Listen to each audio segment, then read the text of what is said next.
ازيكم عاملين ايه؟ امبارح كنا عاملين فيديو لايف وقلت لكم في اللايف انا بسجل حلقه بعد اللايف. تمام؟ فانا المفروض امبارح، يعني انا دلوقتي امبارح خلصت اللايف وجهزت الوصفه اللي انا هعملها دلوقتي. انا دلوقتي هعمل المقلوبه، هعملها بالفراخ وهعملها بشرايح الفراخ. هعمل لكم طريقه سهله جدا للمقلوبه. المقلوبه دي وصفه فلسطيني، تمام؟ ودي تحيه مننا لاهلنا في فلسطين، تمام؟ لاحياء للتراث بتاعهم. طبعا لكل دوله ولكل بلد ولكل، حتى في مصر لكل محافظه ليها تركه وحاجات معينه بنتعلمها. في حاجات انا كمان اتعلمتها وحاجات وصفات. كان زوجي هو في المأموريات بتاعه الشغل بتاعته كان يجي يقول لي انا اكلت حاجه معينه، يقول لي الوصفه، ابتدي ادور فيها وبقيت اتعلمها. فتره كده رحت قعدت فيها في مطروح مع زوجي، اتعلمت حاجه اسمها المقموره، تمام؟ ورز الحمر. وصفات كده حلوه ان شاء الله هنعملها مع بعض. فحتى في مصر نفسها لكل محافظه ليها طريقه ونكهه وطابع خاص بيها. فالنهارده احنا هنعمل وصفه المقلوبه. وصفه هي اصلها فلسطيني وبتطلب مني كتير جدا كشغل، وبتطلب مني من ولادي. فخلينا نشوف سريعا. انا مش هعملها بالطريقه الاصلي بتاعت بلدها عشان نبقى متفقين، تمام؟ انا هعمل لكم طريقه بسيطه وسهله وفيها كام تكنيك كده وكام طريقه كده لطيفه. بص، هو اول حاجه لو احنا المقلوبه دي بتتعمل المفروض كلها في حله واحده. بتترص، تمام؟ وبعد كده بتتسوى الرز، يعني نحط معيار الرز بتاعنا وتتسوى، بتبتدي نقلبها ونقعد نخبط عليها كده تك من فوق وشايلين، فتبتدي عشان كده اسمها المقلوبه، تمام؟ بنبتدي في الطريقه اللي بنحط البصله والطماطم والفلفل طبقات كده، والبتنجان بتاعنا الكوبي ده بيتقلى. بص انا جايباه لسه من السوق زي ما هو في كيسته اصلا، تمام؟ وادي البتنجان بتاعنا، تمام؟ ده بيبقى بتنجان الكوبي، بس احنا بنجيبه كده مطاول، بيتقطع ويتقلى ويبتدي برضو يترص. في ناس بتعملها باللحمه الشرايح، في ناس بتعملها اللحمه المفرومه، في ناس بتعملها بالفراخ الفليه، في ناس بتعملها بالفراخ اللي هي بالعظم. في ناس بتعملها ممكن زي وصفه امبارح قلت لكم العصاج الفراخ. فممكن نوعيه اللحوم دي زي ما انت عايزه. انا النهارده هعملها بالفليه اللي هو الفراخ البانيه، تمام؟ طبعا كل حاجه ليها طريقتها. طبعا العصاج اللي لو هتعمليه عصاج لحمه هيكون لازم معصجه اللحمه. عملتي عصاج فراخ يبقى هتكوني لازم معصجه الفراخ. طيب هتكوني عامله لحمه شرايح مثلا او لحمه قطع لحمه، هتكوني مسوياها عشان استحاله تسويه الرز، وقت تسويه الرز يسوي لك نوع البروتين اللي انت حطاه. طيب لو عاملاه فراخ بالعظم نفس الحكايه، استحاله الرز ياخد تسويه الفراخ. الفراخ بتاخد حوالي 60 دقيقه على النار تسويه، تمام؟ الرز بياخد حوالي 30 35 دقيقه على نار كمان هاديه. فاستحاله الرز ياخد تسويه ده، واستحاله ان احنا نحط رز مع فراخ نيه. يعني حتى الفراخ البانيه لازم نشويها او هنحمرها، يعني لازم هنحطها مستويه. فما ينفعش نحط رز كده. خلينا متفقين على مبادئ، ما ينفعش نحط رز مع لحوم او فراخ نيه، استحاله تستوي، وطبعا صحيا مش احسن حاجه وغلط.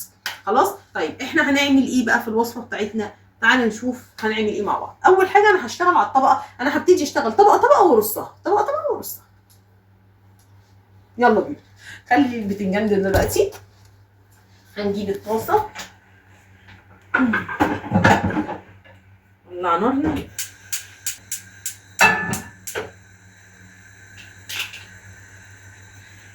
تمام كده. هنسخن الطاسه بتاعتنا. هنبتدي نحط اول حاجه هنا شويه زيت. يلا بينا مره كده، قربي معانا شويه الزيت. الزيت بتاعنا هيسخن. طيب دي الحله اللي هنسوي فيها او هنعمل فيها المقلوبه بتاعتنا عشان نقلبها. طيب هنعمل ايه بقى في المقلوبه هنا؟ هنجيب فرشه، حته سمنه بلدي. فرشه فين؟ هنجيب السمنه البلدي. انا بستعمل سمنه بلدي بقري مش جاموسي، تمام؟ بقري اللي هي بتبقى في ناس بيقولوا عليها زبده، الزبده يا جماعه السمنه هو ناتج الزبده. تمام. الزبده بيبقى فيها نسبه لبن، لما بتتسيح بتطلع السمنه وتتفصل عنها المرتة. ففي فرق كبير جدا، عشان في ناس كتير مش عارفه المعلومه ديت. السمنه حاجه والزبده حاجه. سمنه جاموسي حاجه، سمنه بقري حاجه. زبده جاموسي حاجه وزبده بقري حاجه تانية. دي حاجه ودي حاجه. تمام. ناخد كده اهو وهنبتدي ندهن دهنه. يلا كده اهو في الصينيه في الحله بتاعتنا كده اهو داير ما يدور. تمام كده احنا دهنا الايه الحله بتاعتنا كويس قوي. هنا الزيت بتاعنا بيسخن. اول حاجه هحطها، بص دي بصله، شايفين عامله ازاي؟ معموله بالمكنه بتاعه الشيبسي، معموله بمكنه الشيبسي، شايفين رفيعه ازاي؟ تمام. هنبتدي نتاكد بس ليها سخنت. نشوف كده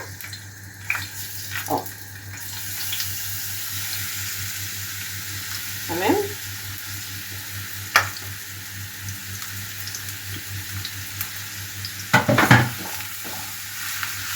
وهنبتدي، في ناس بقى بتاخد البصله دي بتقطعها بس ترنشات تخينه شويه وتبتدي ترصها في الحله.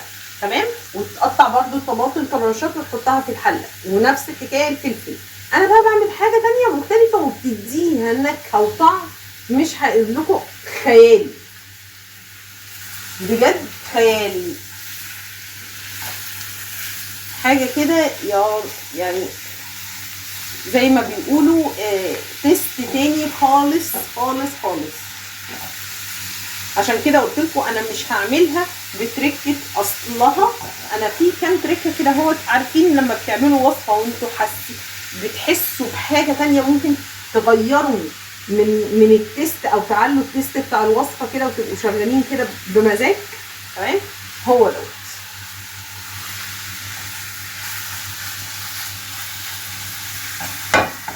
عايزين بقى زي ما انتوا عارفين، الناس كتير عارفاني من زمان ومتابعيني، بيبقى انا بحب احط الفلفل الاسمر مع البصله، بديها كده نشره خفيفه.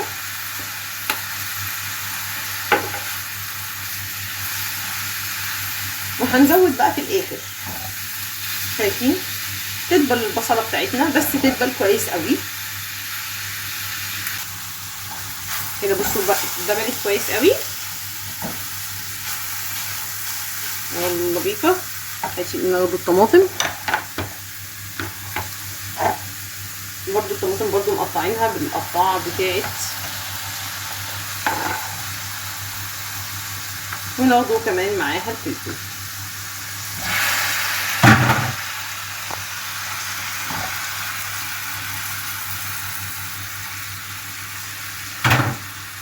تمام كده.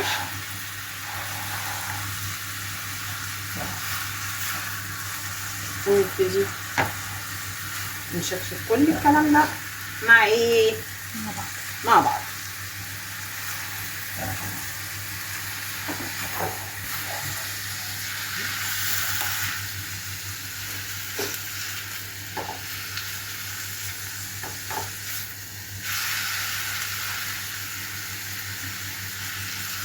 كده اهو احنا عاملين ده كده وماسكين ده كده، قافلينه شويه لمده حوالي 5 دقايق. 5 دقايق ونرجع تاني نشوف ايه. كده احنا سيبنا الخليط ده بتاعنا شويه. تعالي كده كده يعني شكله عامل ازاي. احنا ما تبلناش ولا عملنا اي حاجه. تمام اهو. هنبتدي هنحط له حبه من المرق اللي هي البودره. تمام كده. وهنحط له شويه فلفل اسمر، شويه ملح،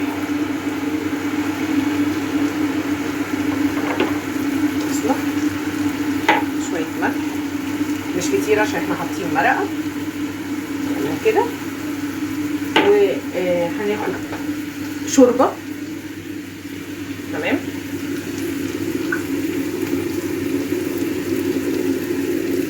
دي شوربه فراخ،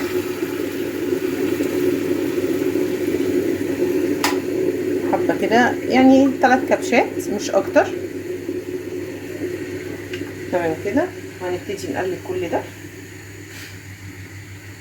وهنبتدي نسيبها على النار شويه زي ما انتم شايفين كده اهو، تتشرب الخليط ده كله زي ما انتم شايفين. سيبها بقى كده تتشرب الخليط والمي الشوربه بتاعتنا والتتبيله اللي احنا تبلناها. بعد ما تتشرب هنشوف هنعمل كده. احنا كنا يعني حوالي 5 دقايق كده. بص تعالي بص طشطش ازاي، وده كان يعتبر كمان في درجه من درجات التسويه، ما يبقاش بقى ايه ياخد تسويه بس الرز والحاجات دي، ما بيبقاش طعمه احسن حاجه كده، متبل اصلا وخلاص استوى في شويه شوربه اصلا من مرقه الفراخ. تمام كده. دي كده اول طبقه هنفرشها في ارضيه الحله بتاعتنا. تمام. نبتدي بقى نجيب كده الحله بتاعتنا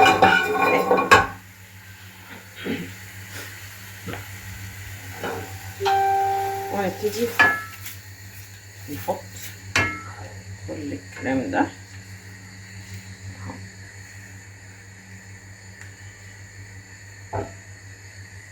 كده كمان هدينه، ونبتدي نفرش الفرشه دي الحله كده بتاعتنا.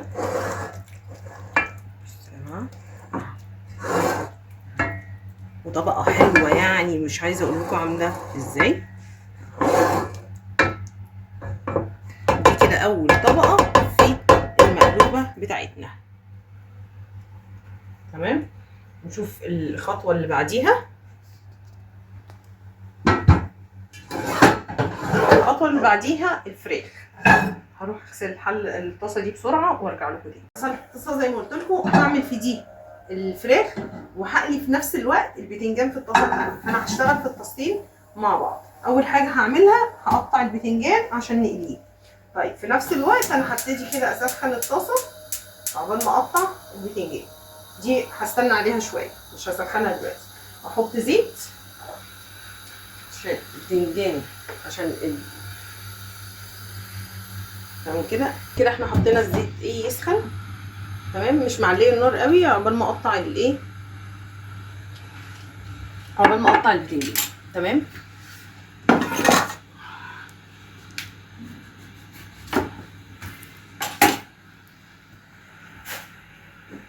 نبتدي بس ناخد كده زي ما يقولوا كده. انا هعمله بقشره خلي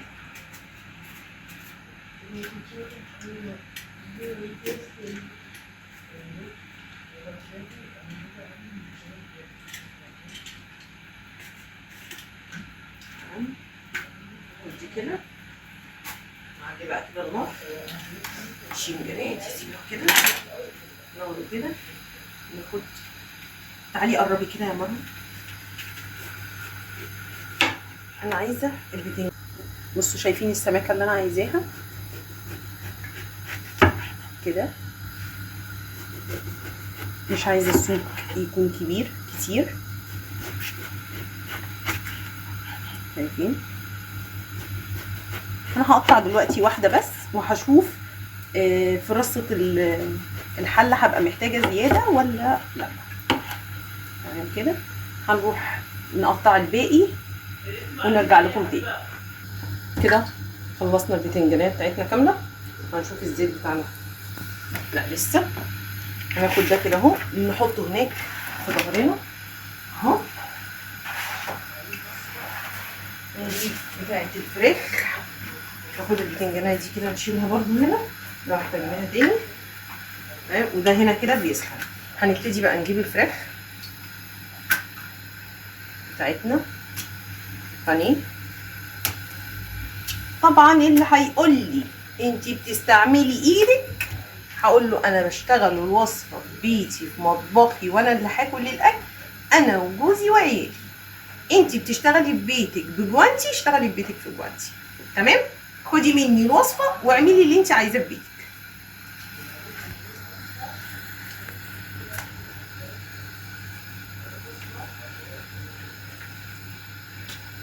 تمام كده.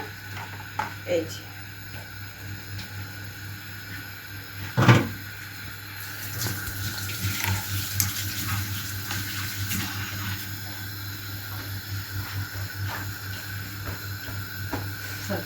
نجيب بس التوابل بتاعتنا. هنتبل بابريكا. تمام.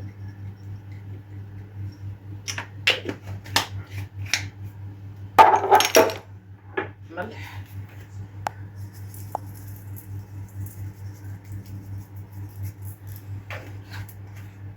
فلفل اسمر.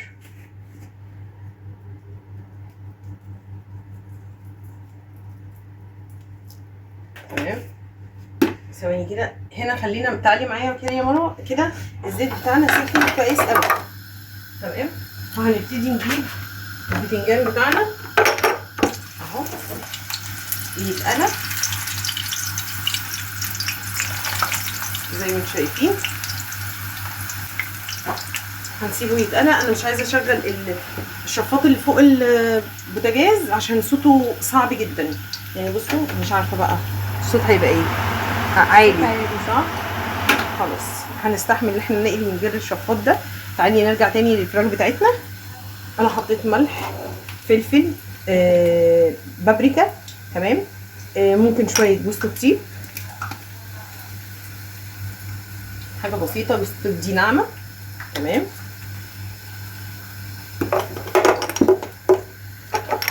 رشه من بهارات الفراخ. تمام كده. طبعا كله هيقول لي انتي دلوقتي تبلتي اتجاه واحد. هو انا اقول لك تعملي ايه؟ هنقوم عاملين ايه؟ عاملين كده كده كده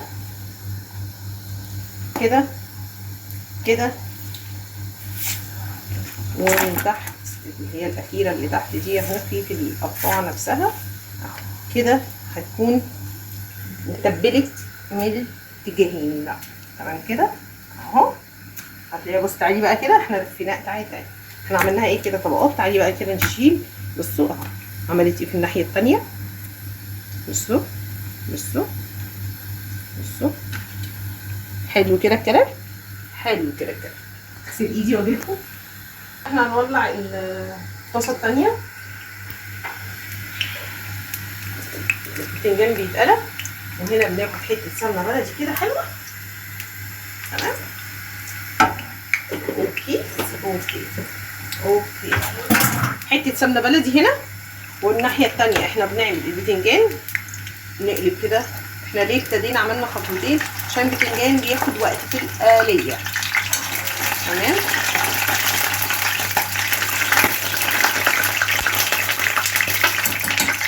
زي الفل. هنا شويه حته السمنه البلدي زي ما انتم شايفين. وهناخد حبه زيت خفيفه كده معاها. تمام.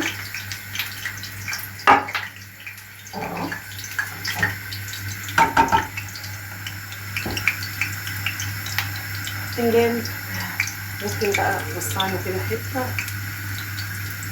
ننزل كده ايه عشان ايه ننجز وقت. تمام. تمام. ادي الفرشه دي كده اهو هحطها هنا اهو. تمام.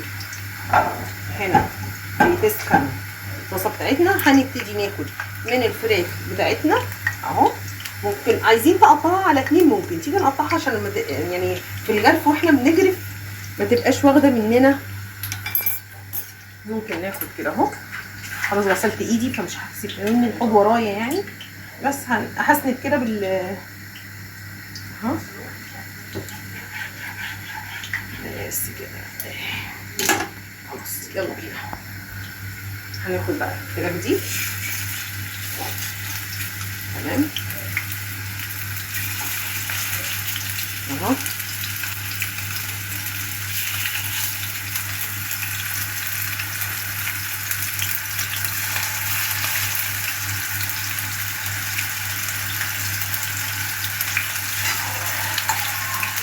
تمام كده، ونبتدي نشوي.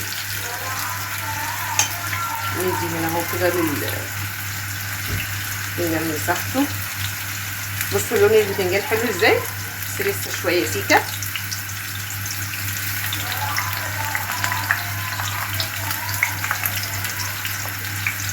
كده. هنا البتنجان شغالين في البتنجان، وهنا شغالين في الفراخ اللي هنبتدي. دي الفراخ بتاعه المقلوبه، تمام. مش هنيجي جنبها اللي هي الفوق دي لما تحس ان هي تفك وتسيب الطاسه. هي يعني هي لوحدها هتفك وتسيب الطاسه، فمن ايه ما نتغباش عليها ونفضل ايه. خلاص كده كده احنا مستنيين البتنجان هنا يخلص، ونقلب البتنجان هنا. طيب دي كده خطوه البتنجان. هنخلص البتنجان بتاعنا كله، هنخلص الفراخ بتاعتنا ونرجع له. زي ما انتم شايفين كده الفراخ قلبناها على الناحيه الثانيه، وكده قلبنا الفراخ كده. قلبنا الفراخ. واو شايفين الجمال. نحط هنا الفنجانيه كمان. ماشي، هنجيب بقى الحله بتاعت الفراخ بتاعتنا، الحله اللي هي بتاعت المقلوبه. نبتدي نعمل ايه؟ نبتدي نرص بقى لما جينا كده، نبتدي نرص كده فيها الفراخ.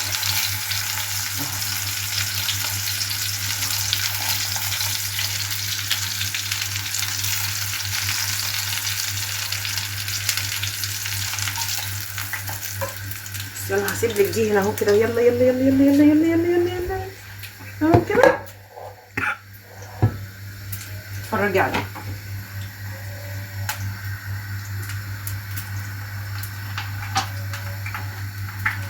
يلا بينا. تعالي لي هنا اهو، نبتدي ناخد بقيه الفراخ بتاعتنا اهو.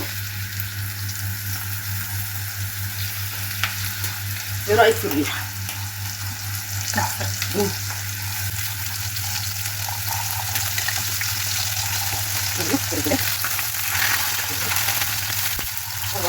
البتنجان شرب زيت. بصوا في خطوه ممكن نعملها عشان البتنجان ما يشربش زيت، تمام. اللي احنا نبدره بالدقيق، اللي احنا نبدر البتنجان نفسه بالدقيق، تبديره خفيفه كده. ونبتدي في ناس هيجي يقولوا لي انت ولا حطيتي له ملح وسبتيه يتصفى وكل الحاجات دي. مش هي دي اللي مش بتخلي البتنجان ما يشربش زيت، تمام. احلى حاجه انا جربتها اللي هي التبديره بتاعت الدقيق دي، بس انا ما حبيتش ان انا اعملها عشان انا هحط رز، فالرز دوت مع تبديرتي انا مش عايزه يبقى فيه نشا، تمام.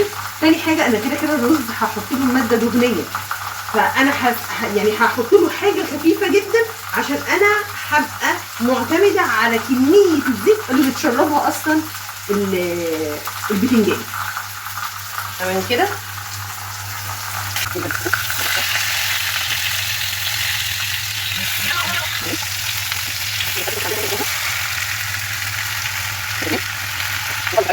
كده نكمل بقى. خلاص اهو، نبتدي نرص الحله بتاعتنا. شايفين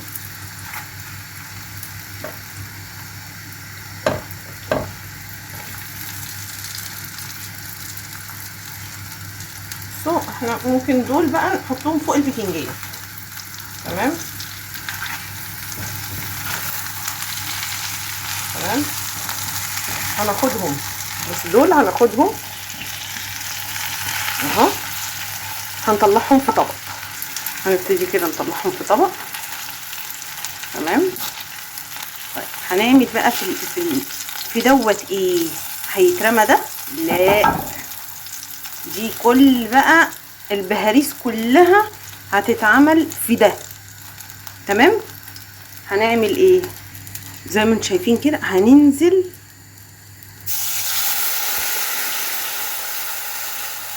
بالشوربه اللي هنسقي بيها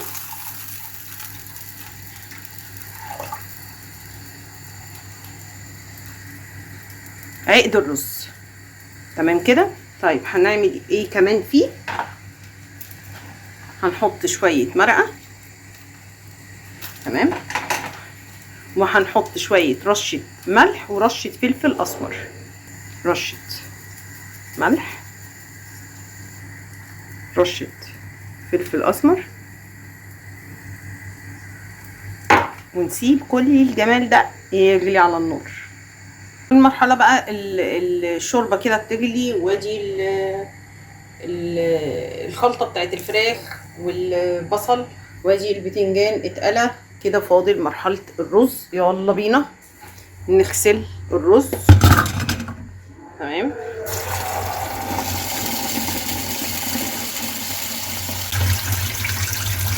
ممكن بقى تعمليه برز بسمتي، بيبقى خطير بالرز البسمتي برضه.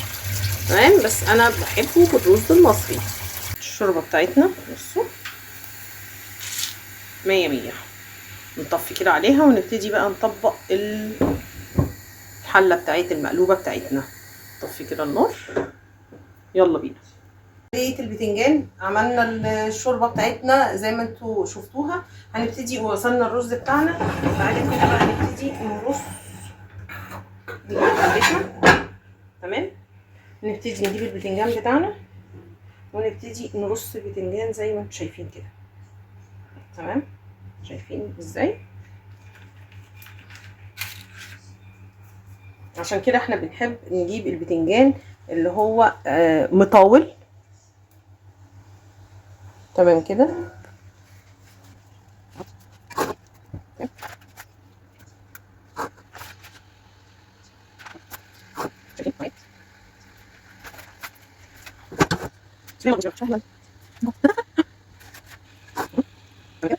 باقي البتنجان هنا زي ما انتم شايفين كده، في تشين كده اهو اهو اهو. دي بقى فيها شايفين كده. في بقى الكم قطعه فراخ.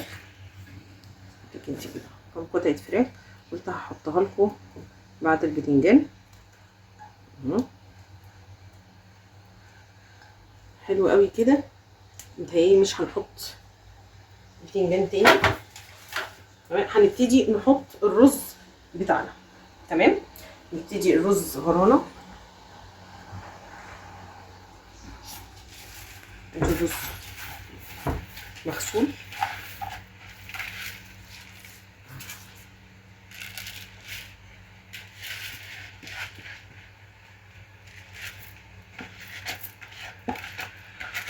عايزه تستعملي رز بسمتي مفيش ادنى مشكله.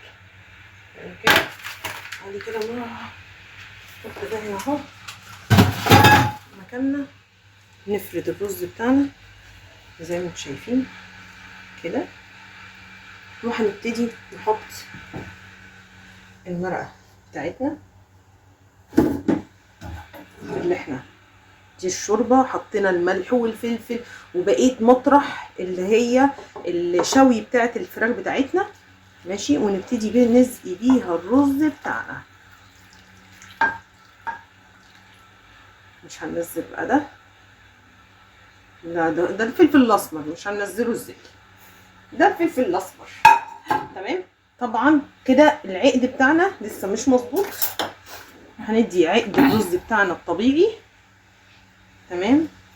هنزوده حاجه بسيطه. خلي بالكم اللي ده مرفوع بفراخ والخلطه بتاعتنا، فما ينفعش يبقى ايه عشان ما تبقاش الميه بتاعته كتيره. تمام. هنزوده حاجه بسيطه جدا.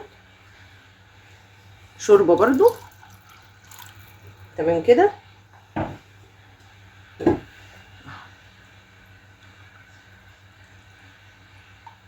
كده اهو شايفين الجمال بتاعنا.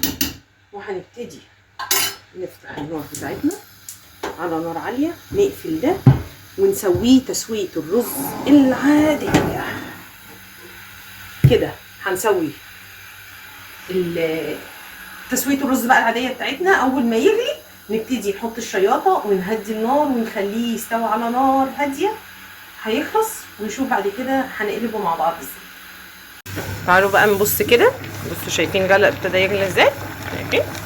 هنبتدي نعمل ايه بقى؟ نقوم قافلين كده ونجيب الشياطه ونهدي النار. بصوا احنا لسه ما طفيناش على الرز، بس شايفين الرز كده زي ما شايفين زيت واستوى. ندوق كده.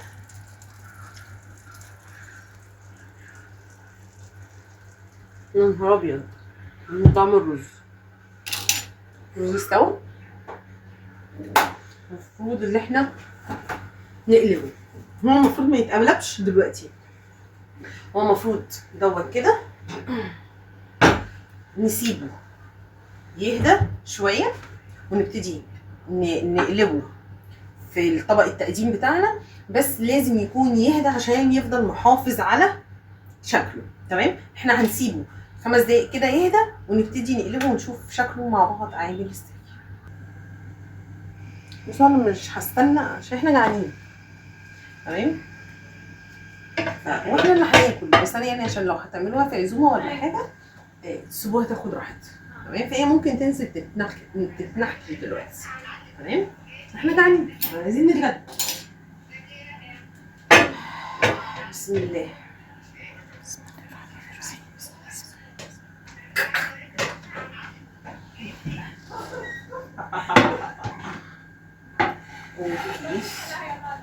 اوكي. هنسيبها كده لحظات شويه. تمام؟ هي سخنه.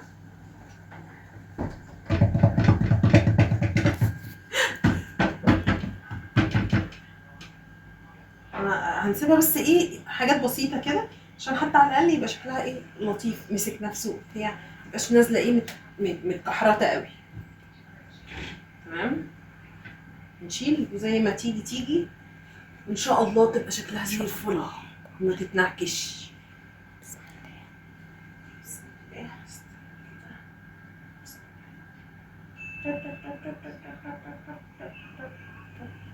الله. واو.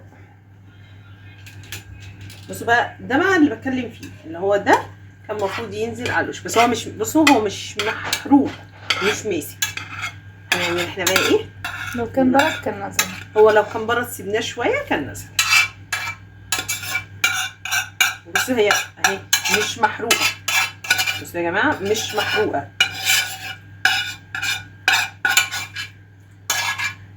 اهو. تيجي اعمل ايه بقى؟ نقوم حاطين ده كده اهو.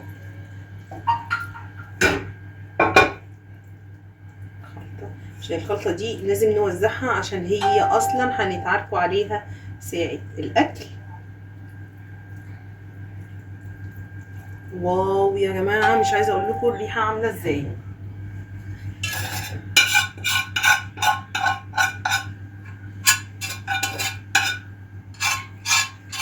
بس احنا هناكلها سخنه بقى عشان الجو ساقع عندنا هنا في اسكندريه.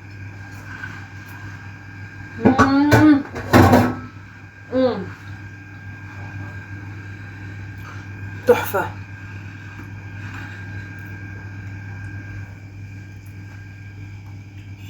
فظيعه فظيعه فظيعه فظيعه فظيعه.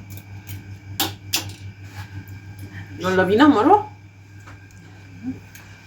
كده خلصنا المقلوبه.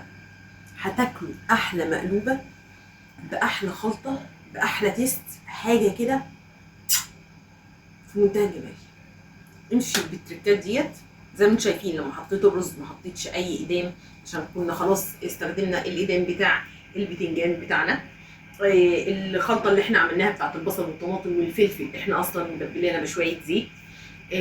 بعد كده الشوربه طبعا اصلا دي شوربه بتاعت شوربه فراخ ففيها دسم وفيها ملح. تمام؟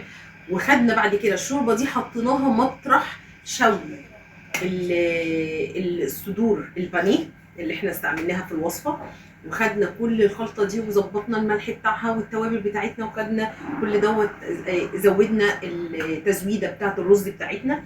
الرز التزويده بتاعته ولا تبقى عاليه قوي ولا وسط قوي، نخلي بالنا من التزويده عشان بيبقى الرز اعلى عشان في طبقات محطوطه تحت، فالرز بيبقى عالي، فما نزودش الميه زياده عن اللزوم، لا تبقى يا دوبك الشوربه بتاعتنا او المرقه اللي احنا مستخدمين فيها تسويه الرز لازم تكون يا دوبك على وش الرز بتاعنا يغلي، وبعد كده تهدي على نار هاديه لحد ما الرز بتاعنا يستوي. حاجه كده هتاكلي مقلوبه فلسطيني، تركات وحركات وشويه حاجات اول مره ممكن يكون حد قالها لك قبل كده. هتلاقي معظم الوصفات اللي هم بيقطعوا الطماطم وبيرصوا وبنقلي الحاجات دي كلها، جربيها بالطريقه دي هتلاقيها في منتهى الجمال وتست اعلى ما تتخيلي، كله هيتهبل عليه. اشوفكم في فيديو جديد عشان نطلع بقى ناكل ونتغدى مع شويه مخلل كده، واشوفكم على خير باذن الله على صفحه شيف فوقيه الاعصر على الفيسبوك. اتمنى اللايك والشير والمتابعه والكومنت كده هو الحلو عشان تساعدونا ان احنا نعرف الناس اللي احنا رجعنا تاني على صفحه الفيسبوك وابتدينا ننزل وصفات جديده من اول وجديد. باي باي.